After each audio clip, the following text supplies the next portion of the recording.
Hi friends, ഇത് ഞങ്ങൾ തായ്ലാൻഡിലുള്ള ഒരു ഓപ്പൺ സൂവിലേക്കൂടെ പോയിക്കൊണ്ടിരിക്കുകയാണ്. അപ്പോൾ ഇവിടെ ഓപ്പൺ സൂ എന്ന് പറഞ്ഞു കഴിഞ്ഞാൽ നമ്മുടെ നാട്ടിലെ പോലെ നമ്മുടെ നാട്ടിൽ മിക്കവാറും ഒന്നുകിൽ അവയെ കൂട്ടിലിട്ടിട്ട് നമുക്ക് പുറത്തുനിന്ന് കാണാൻ പറ്റുന്നതായിരിക്കും, അല്ലാന്ന് വെച്ച് കഴിഞ്ഞാൽ അവരുടെ ഒരു വണ്ടിയിലായിരിക്കും നമ്മളെ കയറ്റി കൊണ്ടുപോവുക ഈ സൂ ഒക്കെ കാണിക്കാനായിട്ട്. പക്ഷേ ഇവിടെ എങ്ങനെയാണെന്ന് വെച്ചാൽ ഫ്രണ്ട്സ്, ഇതെങ്ങനെയാണെന്ന് വെച്ച് കഴിഞ്ഞിട്ടുണ്ടെങ്കിൽ നമ്മൾ വരുന്ന വാഹനത്തിൽ തന്നെ ഇവിടെ നമുക്ക് പോയി കഴിഞ്ഞ് കഴിഞ്ഞിട്ട് ഈ സൂവിൻ്റെ അകത്തെ കൂടെ പോകാൻ പറ്റും. അപ്പോൾ ഞങ്ങൾ വന്നിരിക്കുന്ന ഒരു ബസ് റെൻറ്റിന് എടുത്തിട്ടാണ്. അപ്പോൾ ആ ബസ്സിൻ്റെ അകത്തിരുന്ന് തന്നെ നമുക്ക് പുറത്തേക്ക് ഇറങ്ങാണ്ട് നമ്മൾ വന്ന പോലെ ഇത്ര ദൂരം യാത്ര ചെയ്ത് വന്ന പോലെ നമുക്ക് കണ്ടിന്യൂ ചെയ്ത് ഇവരുടെ ഓപ്പൺ സൂവിൻ്റെ അകത്തെ കൂടെയും ഓടിച്ചു പോകാൻ പറ്റും. അപ്പോൾ ഫസ്റ്റ് ഞങ്ങൾ ഇതിനകത്ത് കയറിയതിന് ശേഷം നമ്മൾ കാണുന്നതെന്ന് വെച്ച് കഴിഞ്ഞിട്ടുണ്ടെങ്കിൽ ഫസ്റ്റ് ഇപ്പോൾ ഈ കാണുന്ന പോലെ ഒരു കണ്ടിട്ട് സത്യസന്ധമായിട്ട് പറയാൻ ഒരു പശു പോലത്തെ സാധനം, അതേപോലെ അതിന് കൊമ്പിന് കുറച്ച് നീളം കൂടുതലുള്ള പോലത്തെ ഒരു സാധനം തന്നെയാണ് കണ്ടത്. ഇത് കഴിഞ്ഞ് കഴിഞ്ഞിട്ട് പിന്നെ നമ്മൾ കിടക്കുമ്പോഴേ മാനിൻ്റെ ഇതും കാര്യങ്ങളൊക്കെ ഉണ്ട്. പിന്നെ അതുപോലെ ഇത് പക്ഷേ നല്ലൊരു സിസ്റ്റമാണ് കേട്ടോ. അതേ കണ്ടില്ലേ വണ്ടികൾ പോകണത്. കാരണം എന്ന് വെച്ചാൽ നമുക്ക് വരുന്നപ്പോൾ നമ്മൾ കാറിലാണ് വരുന്നത് വെച്ചാൽ കാറിന് തന്നെ ഓടിച്ചു പോകും. ഇത് ഇതേ സിംഹമാണ് കിടക്കുന്നത്.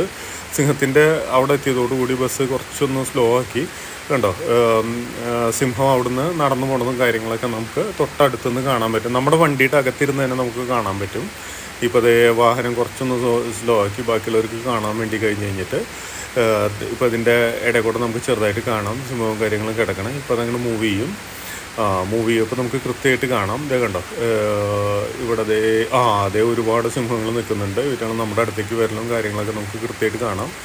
അപ്പോൾ നിൽക്കണ ഡിസൈൻ ചെയ്തിരിക്കുന്ന വെഹിക്കിൾ കണ്ടോ, അതാണ് നമുക്ക് മൃഗങ്ങൾക്ക് ഫീഡ് ചെയ്യണത്. അതിലവരൊരു സ്റ്റിക്കുമ്പോൾ കുത്തി കഴിഞ്ഞിട്ട് ഈ മൃഗങ്ങൾക്ക് ഈ സിംഹത്തിനൊക്കെ തീറ്റ കൊടുക്കുക ചെയ്യണം. അപ്പോൾ അതിൻ്റെ അപ്പുറത്ത് വാഹനം നിർത്തിക്കണുണ്ടോ, പ്രൈവറ്റ് വെഹിക്കിൾ തൊട്ടടുത്ത് പോയി നിന്നിട്ട് കാണാൻ പറ്റും.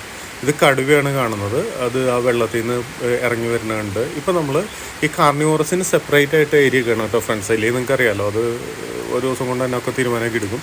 അപ്പോൾ അതുകൊണ്ട് സെപ്പറേറ്റ് ആയിട്ടുള്ള ഏരിയ ആണ്. അത് കഴിഞ്ഞിട്ട് ഫെൻസ് ചെയ്തിട്ടുണ്ടായിരിക്കും.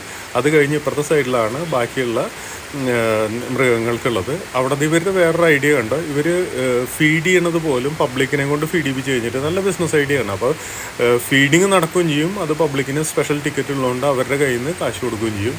നല്ലൊരു ബിസിനസ് ഐഡിയ ആണ്. നമ്മുടെ അവിടെയൊക്കെ ചെയ്ത് കഴിഞ്ഞാൽ നമുക്ക് ഭയങ്കരമായിട്ട് സക്സസ്ഫുൾ ആവാനായിട്ടുള്ള രീതിയിലുള്ള സംഭവമാണ്.